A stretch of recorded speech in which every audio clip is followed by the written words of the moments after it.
You can discover what your enemy fears most by observing the means he uses to frighten you. Now, the converse of this quote is also true. You can discover what your enemy loves the most by observing the means they use to console themselves. In this particular case, it's the same thing. It's very apparent that Russia has accepted the challenge of President Joe Biden, who remembers so many months ago when he said, you need F-15s and nukes to take on the U.S. government. Of course, threatening his own people, threatening the American people who were not so pleased with the direction he was taking this country. The Russians don't have F-15s, but they've got something close. And they've got nukes. But Biden kind of stepped in it. He opened his mouth about something that I don't think he's going to be able to get out of. And it was a quote that he made over at CNN. Now, a lot of people say, why are you watching CNN? Goes to our original quote. Observe your enemy. Watch what they do. Watch what they say. And listen. And it'll give you insight. Now, what did he say? Now, this is, I believe, yesterday when he was talking about Biden says Russia invasion of Ukraine, unveils sanction on Moscow. All right. Basically, he laid out what he called his first tranche of U.S. sanctions. See, U.S. sanctions are what he believes will make Russia afraid. So it shows what they're afraid of. A lack of money, a lack of economic prowess. But this isn't necessarily the case every time. Cut off Russia's government from Western finance. But where did he really step in it? Down here. Who in the Lord's name does Putin think gives him the right to declare new so-called countries on territory that belong to his neighbors? This is a flagrant violation of international law and demands a firm response from the international community. Now, there's a lot to unpack there, but I'd like to ask my audience a question. How many of you know who Eleanor of Aquitaine was? I'm sure some are out there scratching their heads. Florida Maquis, is that one of those made-up lands from one of those games you play over on Twitch? No, absolutely not. Well, I've never heard of Aquitaine. There's no such place as Aquitaine. Well, there used to be. In fact, it is still referred to as a region of France, which was known as Gallia. But what of the people of Vendelesia, or Pannonia, or Thracia, or Cappadocia? Whatever happened to these places? Did somebody use military force to rearrange lines on a map? Well, of course. That's been the way of history. The vast majority of Europe doesn't represent right now what it was even 1,000 years ago, even 500 years ago. Eleanor of Aquitaine, by the way, one of the most powerful women that ever lived, Queen of England and Duchess of Aquitaine, wealthy, powerful, influential. Most people have never heard of her. But what do we know of history and time? Besides, there's a bigger argument. She was the leader of a crusade, for those of you who didn't know, and it got me thinking. Eleanor of Aquitaine, leader of the Second Crusade. Where had I heard the word crusade before? Oh, that's right.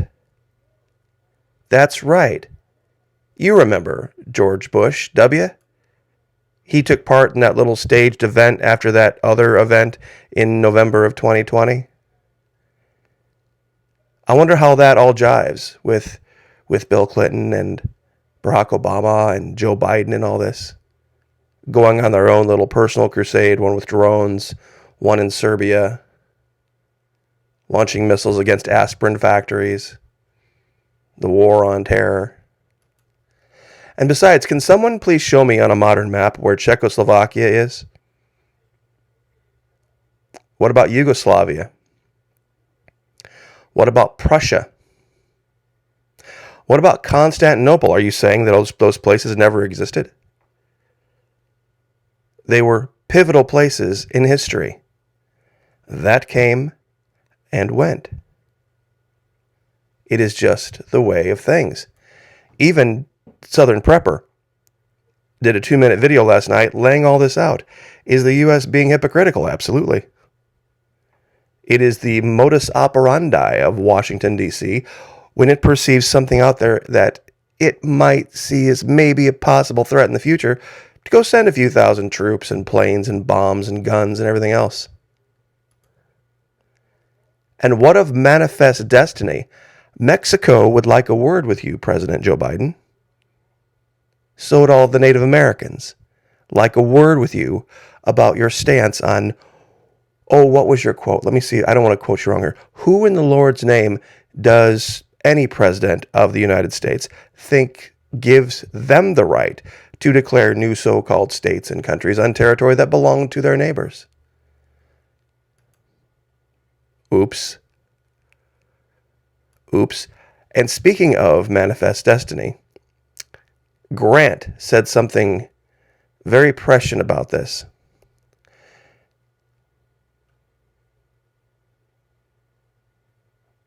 Ulysses S. Grant served in the war with Mexico and later wrote, "I was bitterly opposed to the measure to annex Texas and to this day regard the war with Mexico, which resulted as one of the most unjust ever waged by a stronger against a weaker nation.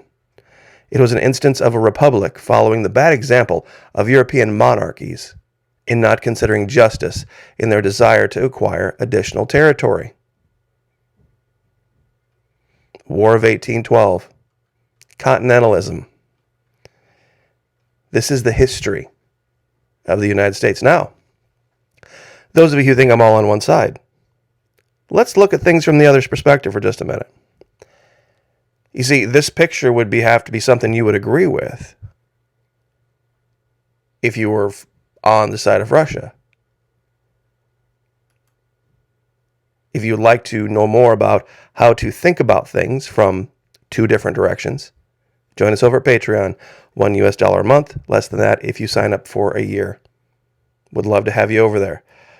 You see, in Russia, you can be prosecuted for insulting the religious feelings of Christians. That's right. You can go to jail for it. You can be fined tens of thousands of dollars for it.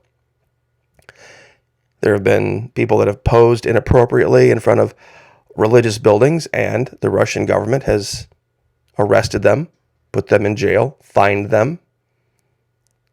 How does that jive with liberty? How does that jive with liberty? See, that's kind of more like a caliphate, wouldn't you say? I mean, how could you, in America, could you ever justify saying, well, it's not appropriate to be exposing yourself in front of a church, but should people go to jail for it? Maybe a fine. And these stories have been coming out over the last year. Both mosques and Christian churches alike. Even in Poland, this is the case. Blasphemy laws. There are countries very near there, I believe Turkey is one of them, where you can get a death sentence for this. Fines, restrictions, and prison sentences. Some people would say that's not really the American way. Well, it isn't. But it would kind of put you in a difficult position where, yeah, it's probably none of our business what's going on in Russia and Ukraine. But the Russians aren't exactly freedom-minded people, at least by our standard. I mean, imagine someone passing a law in the United States saying that if you put on a bikini and take a picture in front of a Baptist church, you can be arrested and go to jail for it. Would you be for that? Well, that's how they do things in Russia. So there's arguments on both sides right now. But the U.S. is being hypocritical. You know, whether they intend to push that type of belief system into certain areas of Ukraine, if there's people in what we know now to be Ukraine who don't necessarily agree with the thinking of the Ukrainian government, Kiev, then there's more of a culture shift going on there. And these lines aren't going to mean much. And if this last 2 years has taught me anything, it's that these lines don't mean much anymore. They really don't. Because, there's all sorts of folks in southern Georgia and Alabama and Mississippi that believe a lot like Florida does. And there are folks in Texas that sometimes makes me scratch my heads. I don't know what they're thinking. So, anyway, I will leave it there. But you can discover what your enemy fears most by observing the means he uses to frighten you. Russia has said, challenge accepted, Joe Biden. God bless, like, share, subscribe, and we will see you guys next time.